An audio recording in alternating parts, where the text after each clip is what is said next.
There you are in a traffic jam, you are completely stuck and you are burning €2 an hour just to do nothing.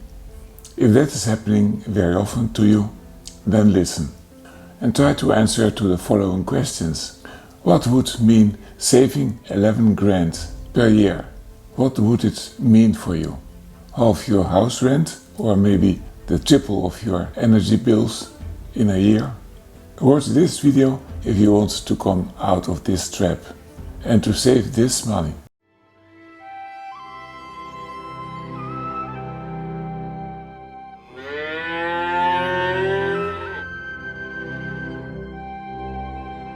Hello, I'm Norbert, energy engineer, and in this video number 143 we want to come out of the trap, the expensive holy cow, and it becomes every year more expensive. First thing is that I am still busy with the hydrogen project. It's just that I'm now with the third prototype, and after so many prototypes I don't want to bother you with the details. I just come when it is ready. And here you see some of the results already of my, I hope, the last prototype.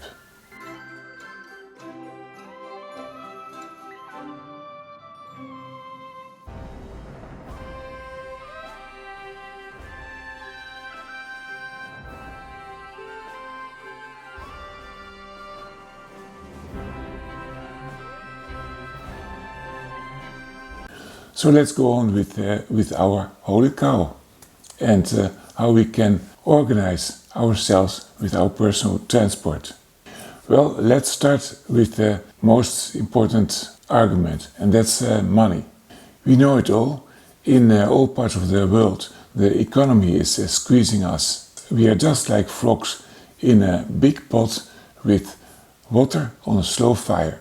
So the water is heating up very slowly, and it's really hard to take the decision when to jump out. But here is a fact that makes the decision much easier. There are many families, like you see in this table, in countries with more than one car per household. And it's really different for different countries. But for these families with more than one car, there would be a very nice alternative. If you take as basis the fact that one car has a cost of ownership of €1,000 per month, the depreciation means that the time is just eating up your money, your car, and that's almost the half of this €1,000. And then you have the other costs, and I divide them in fixed cost and in running costs. And let's now take an e-bike. It's more or less 12 times less. So that's the idea that I propose for every family with more than one car, that they make for one of the two cars, they make the swap from the car to the e-bike. And that will save you nearly €1,000 per month. And what can you do with such amount of money? Well, you are kidding me. That's half my income. I know 1,000 things that I can do with that. Well, the first thing is that I feel this freedom right in this financial squeeze. I feel so relieved, really. I even stop complaining about fuel prices and inflation. And am I now a financial failure just because I sold my car? Well, what's better for your self-image? A cheap cow or a premium dog? I think that no one will judge you as a financial failure just because you choose for a healthy lifestyle, you care for the earth, and you found also a very cool discounted e-bike. Now, okay, this financial argument is very important. And now let's go to the objections. We come to the heat. You cannot take a bike in the heat with warm weather. For example, yesterday, May 27, was a very warm day, and that's so early in the year. It was exceptionally hot in Italy, in France and the UK, and in many other countries. So biking sounds very Spartan in such a way, isn't it? But wait a minute, we have bikes and we have e-bikes. Already with a bike I feel much better, even in the warm weather, because you have this wind. But with the e-bike, this wind is nearly free. And the only thing that you need for that is, well, let's say about 30% of electrical assistance. That will give you a cool breeze. Well, not cool, but it's a breeze that will make you dry. You will not sweat on your daily commute.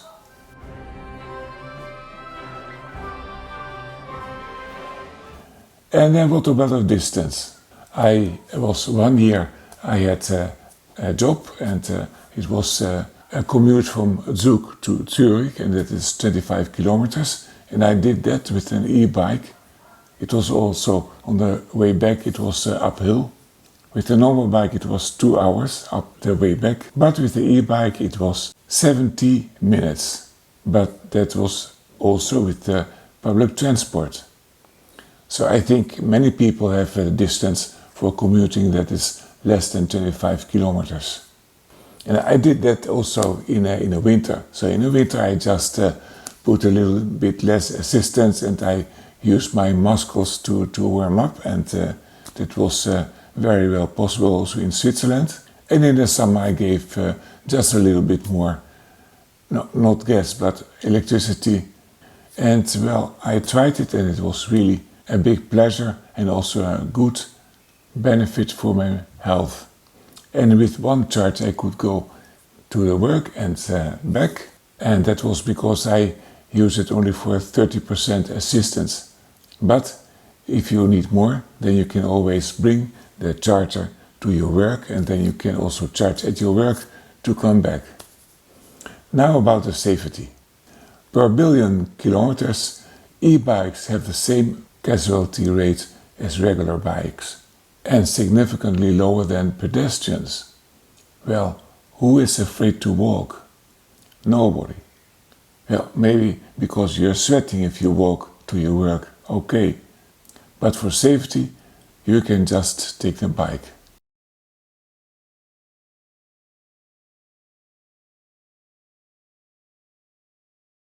And then about rain.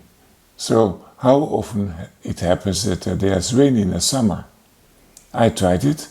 I just took a poncho, and with the poncho you put it just on the steering handle, and then also your knees are dry. It's a very nice ride. Now, okay, can you imagine some people are watching this video and they say, I am outside the city, and I need really my car. Okay, just to remember you, it was also only for families with 2 cars or more. But all the same, I want you to give 5 rules to use your existing car that you have to keep, and to let's drop your fuel consumption by, let's say, 20%. And that's a good answer to a price hike of 20% on the fuel tank, isn't it? Well, the number 1 rule, if you are stopped for more than 30 seconds, and some universities even say it's only 10 seconds, then you switch off the car and then you wait.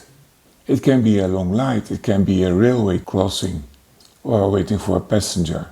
Idling an engine is more or less 1 liter per hour.